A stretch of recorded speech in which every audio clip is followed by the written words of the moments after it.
Here we go. The role of project and portfolio managers is the focus of this panel session. I'm Mark Horn. In a 30-year career, I've completed portfolio and project management assignments for Wyeth Consumer Healthcare, the government of Brazil, and Johnson & Johnson, among others. Today, I'm a director for the Flexpro Group, a network partners family, a network partners company, and a provider of project management expertise to life sciences companies. I'll introduce today's panelists in alphabetical order. Brooke DiPolito is Associate Director at Delcath Systems, responsible for project direction. Delcath is a specialty pharmaceutical and medical device company focused on the treatment of primary and metastatic liver cancers. Karen Skinner has over 20 years of life sciences experience, holding leadership roles in clinical development, R&D operations, portfolio management, and product development. And we've lost Karen for a minute. I hope we'll have her back. Today, Karen is head of corporate and portfolio project management at the medical research charity LifeArc, accountable for strategy development and implementation, governance, and ensuring effective company-wide application of processes, systems, and resources. Monica Sharma is Senior Director at Ascentage Pharma, leading the development and deployment of strategy and priority objectives for global product development. And Yasser Gawad is an experienced project management professional with strong expertise in ANDA and NDA filings in solid and semi-solid dosages, liquid and injectable cytotoxic drugs. He leads multifunctional teams and manages clinical CROs across product development phases. He's currently based at Teva in the US as Associate Director for R&D Project Management. Welcome, panelists, and thank you for joining today's session. Thank you, Mark. Today's session will last for about 30 minutes. Panelists, please limit your answers and questions to other panelists to about 1 minute to allow for the broadest participation. Audience questions will be addressed here and in networking sessions where audience members can speak directly with panelists. Let's proceed to the questions. How is the project and portfolio management group structured in your organization? I work at Delcath Systems, as you said, Mark. Thank you for the introduction. Brooke, you're a little bit quiet. Is there a way that we can increase the volume? Can you hear me now? It's a little bit low. I'm going to ask you to take a minute. Yasser, if you wanted to go first. Let's let you take a look at that and ask Yasser to start. Okay, so I hope you hear me well. Yes, you're coming through very clearly. Good. Thank you, Mark, for your intro for everyone, and great to connect again with you. So your question is all depend on how the pharmaceutical company size. I know that small pharma may have the two group into one department, and big pharma tend to have more separation. For where I am right now in Teva, it's a global company, very big company, and we have multiple department and within have project management as well. So I work in the R&D, and in R&D we have the project leadership, and portfolio management is part of the commercial organization, and within the portfolios you have within them as well two groups. Group is responsible for new candidate of project, looking at all the business cases and all the project until it get approved for development. Another group is responsible for the launch activity and taken up from approval. So we divided between R&D, managing the R&D from or portfolio, start getting the candidate business case until approval, and then R&D takes that responsibility with the project leadership to execution until filing and looking at after filing to approval. And we have portfolio launch team that looking at the launch possibilities during the filing and after approval. We cannot hear you, Mark. There we go. Thank you. Yeah. Okay, thank you, Yasser. Let's go to Monica. And Monica, you're on mute.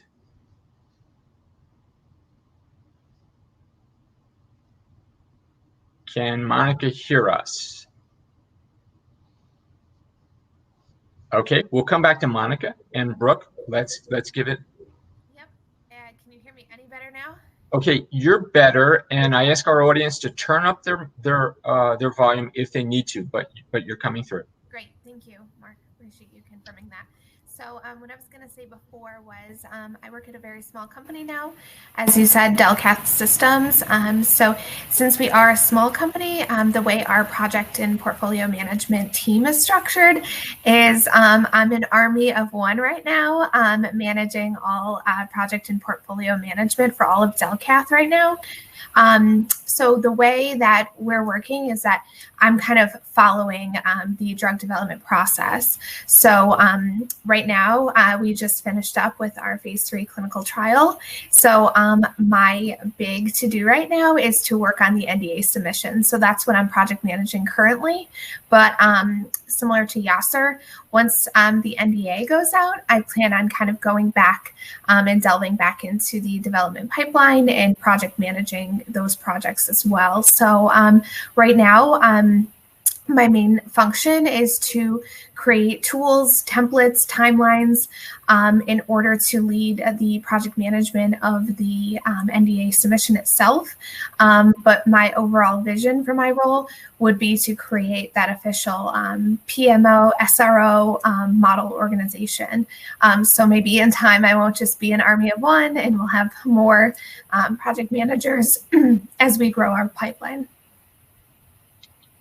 Super. Okay. I'll just comment to add a third point of view or perspective. I'm supporting a major pharma consumer company at the moment, and the structure of portfolio management is to have a portfolio management group, central groups responsible for therapeutic areas, central project management groups, and then regional project management groups responsible for project management in Americas and Asia Pac and other areas. And Monica, welcome. And we're not hearing you.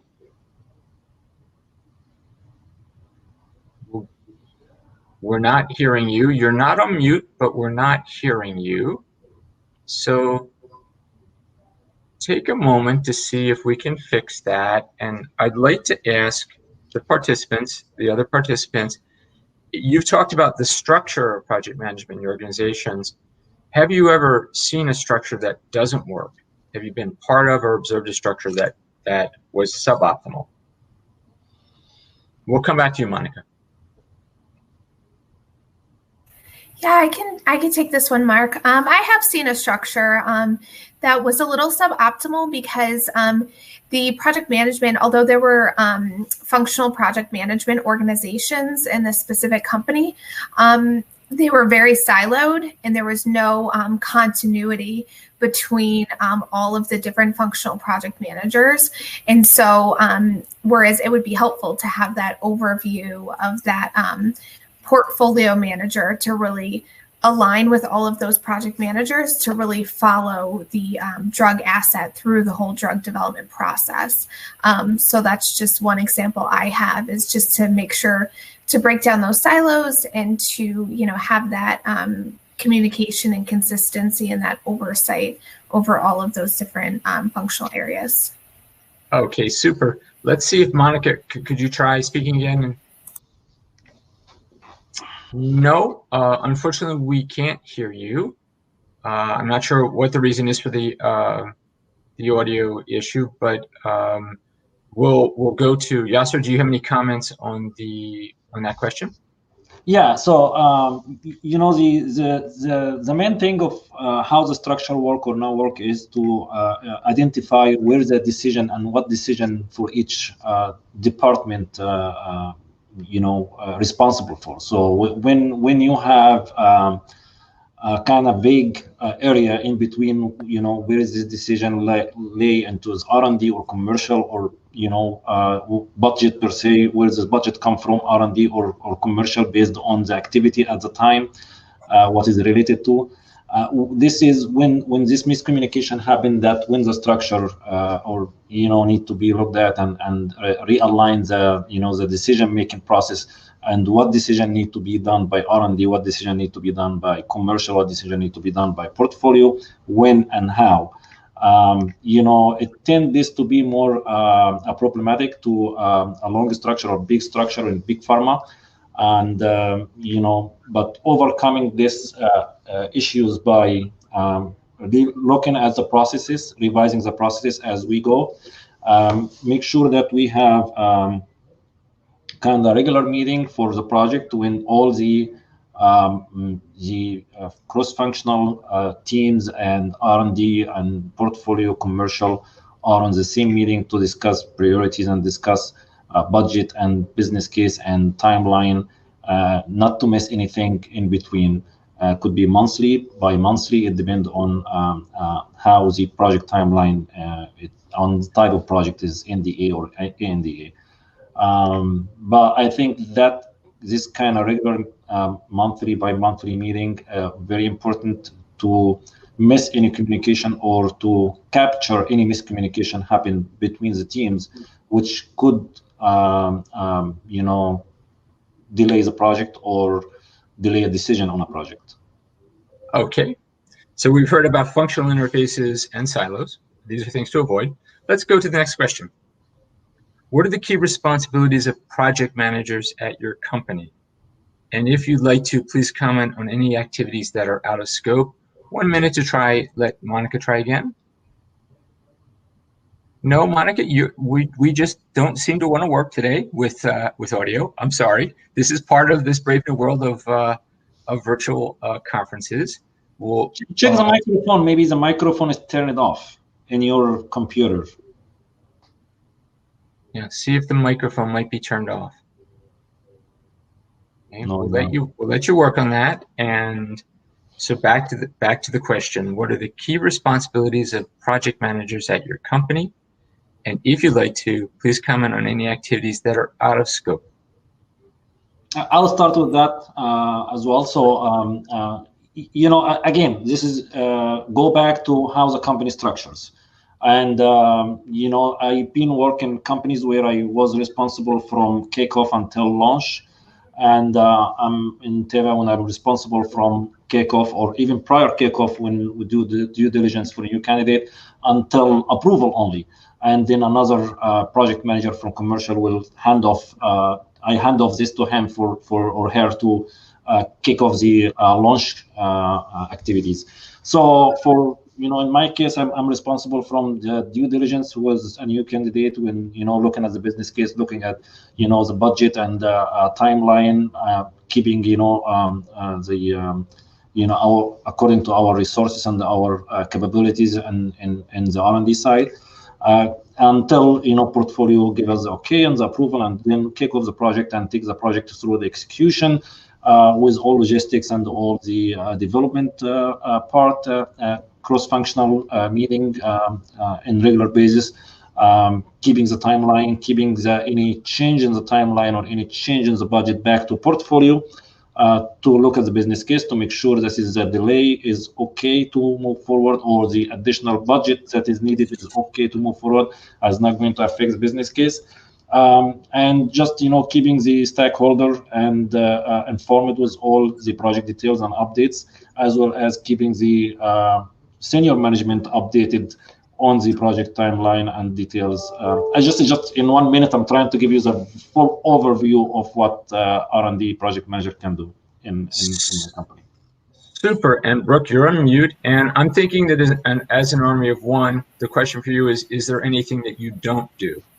Yeah, so like everything Yasser said, I think what's interesting that's in scope of my role being in a smaller company is I'm actually responsible for creating the systems, processes, tools, templates, the things that make the project management organization work. I have worked in larger firms where I know kind of what you walk into, that's what you use. So I'm at an interesting and unique point.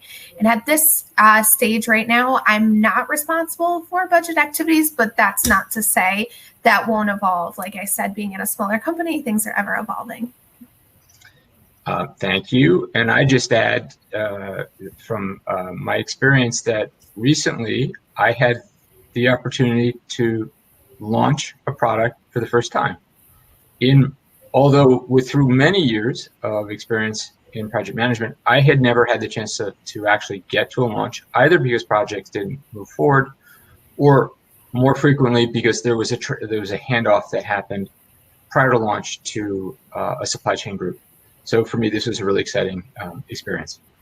Let's go to the next. Let me ask you a quick question, Mark. Sure. What is more easier for you, or where do you find yourself more in the launching activity or in the managing a project before launch? So because of my experience, it's my comfort zone is more in the managing a product before launch. But Yasser, the opportunity to actually see a product reach the market, yes, it's pretty exciting. It's great. It is. Next question. What are some best practices in your organizations for managing communication with senior leadership and other stakeholders? Any do's and don'ts? I'll take this one on. So being a small company again, I interface a lot with senior leadership. So I say over communicate, right? Communicate often. And as soon as there are updates on the timelines, as soon as there are updates on the risks, I'm always communicating that to my senior leadership.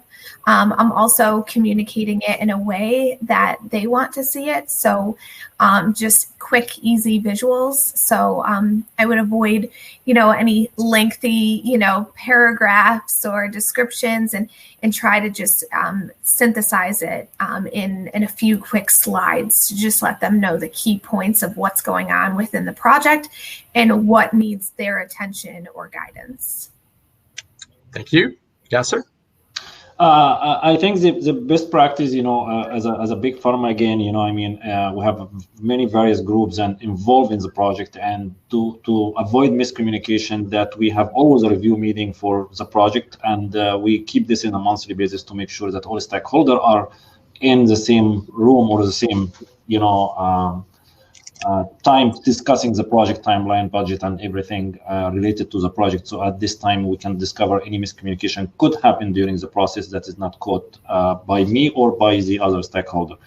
The other best practice, I think, we as a big pharma, we are trying to look at the efficiencies that in the process and revising this as we go. So we always see some more governance on the process, changing the processes, seeing the deficiencies where it is, try to be take a lesson learned from things that did not work well in the past, and try to revise this and put more control not to happen again. Thank you. And I would add that it's a good thing to have a member of the leadership team that you as a project leader can speak with, and when you're not sure whether it's appropriate to raise an issue, ask and get some good advice. The next question: what are some best practices in your organizations for how the PPM team approaches issues resolution? How do you solve problems that come up for your project? Okay, so sorry, you can start. Oh, no, you can go. Okay, sure. So again, when I'm, in trying to solve the issue first on my level, meaning that I don't want to get, senior management into the issue if it's manageable with the mid management. So we'll try my best to solve the issue in between the the stakeholder, and unless it is not budget related issue, which means I need to dramatically the budget, and this is they already have a business case with that budget, so I have to go back and ask portfolio, and if portfolio sees there is a borderline business case, then we have to discuss with senior management and look at the resources and make a priority decision if we keep the project or continue or not to continue, be it on hold or stuff like that. But if it's not a budget, and try to solve it within the group. And if I found roadblocks in between finding a solution, then we will have to discuss it in the monthly meeting with senior management, where all the stakeholders are in the same meeting, and try to put solution at getting a feedback from or getting a solution from other departments that need to put in an effort to have this resolved. Again, if it's budget related, if it's something about resources or constraint about managing resources in a site, or try to squeeze the timeline, that could be also done by including management and try to push from their side.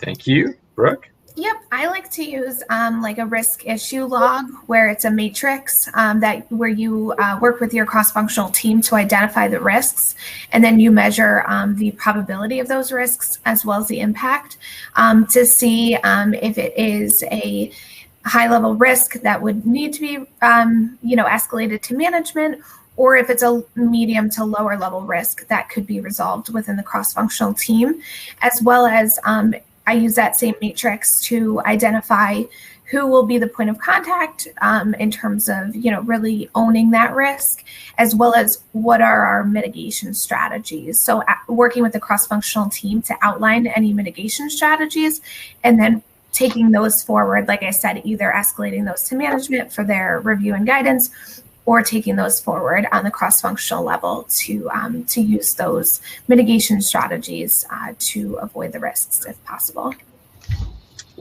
Okay, super. Resource management is a topic near and dear to me. I've done a lot of work over the years with timesheeting and resource planning. And my question is kind of a basic one. So do your companies do resource management? And in the real world, does resource management work? Let me say that differently. Does resource forecasting work?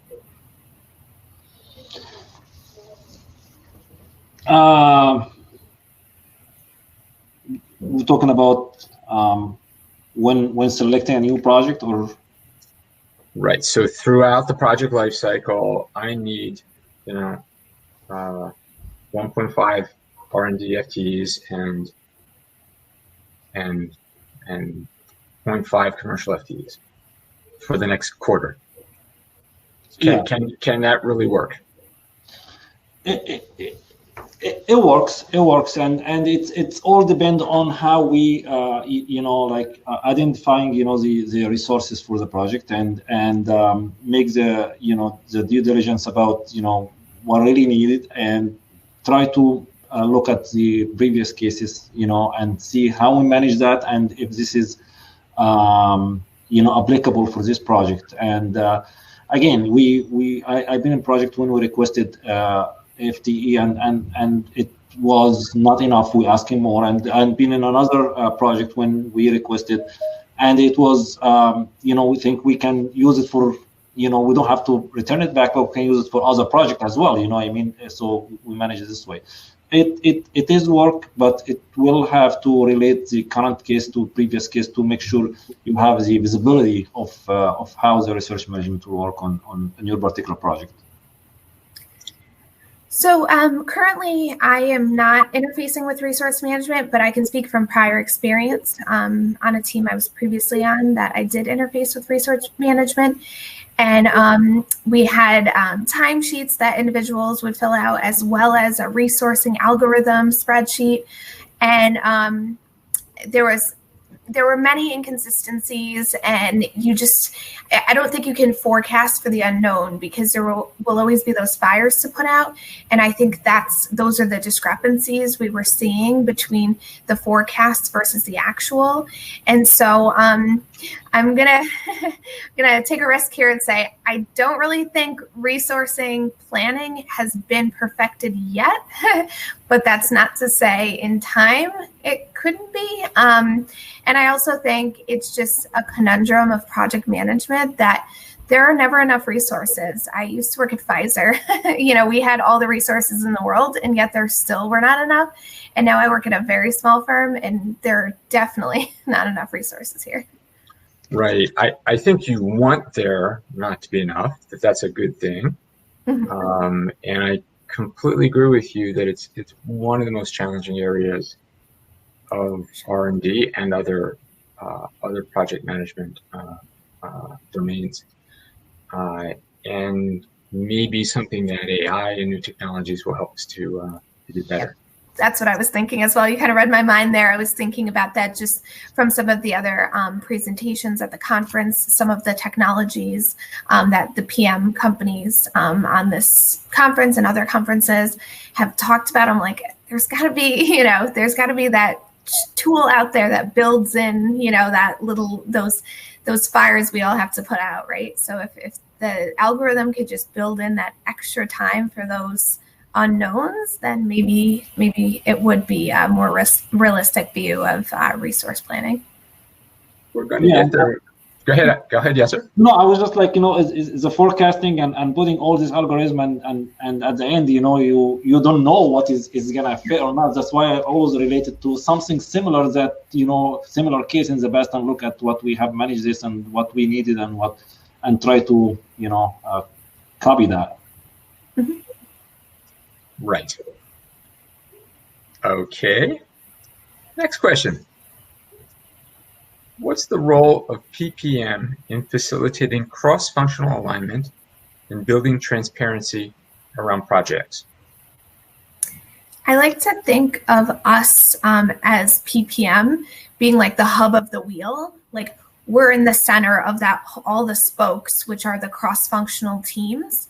And so I really think it's like, our goal to create that cross-functional alignment and to make sure that everyone's on the same page and that the communications are dispersed effectively. So that's kind of my model that I think of when I think of PPM. Yeah, I think one of the most critical thing that related to this is, when communicating with cross-functional team around your project, the main issue I find that the priority level in each cross-functional depend on their KPI, and your priority for the project to move that, from R&D, it's maybe high KPI, you need to move this, but for commercial, it's not a priority for them. So if you need some support from a commercial to make some patches or to do any activity during your R&D project, it is not a priority for them. Their priority is sales, and their priority is the commercial manufacturing. And this is when it comes to the conflict, between priorities among the team for the same project. So for my role here is trying to identify the high priority of the project and how it is valuable for the company as a whole, and which is overseen or overcome any other KPI or any other priority within their department. We look at the company goal and to look at the company vision for that particular project, and this is a priority for the company, and this should be a priority for every cross-functional at the same time. Try to align the cross-functional priorities around the project, not around the functional team. I'd like to add that I think PPM is most effective when it's seen as Switzerland. That is not aligned to any particular functional area, but really providing an independent view. And I think, Yasser, that you pointed out something important, which is that if you lack an overall priority within the organization, then you're subject to death by a thousand different priorities. So that overall priority that's agreed to by leadership of all areas is super important. And Brooke, I would like your idea of looking at PPM as the hub of the wheel. Are portfolio and project management activities for a given program or group of programs handled by the same person? What's the best division of labor between portfolio management and project management? Same person, different person?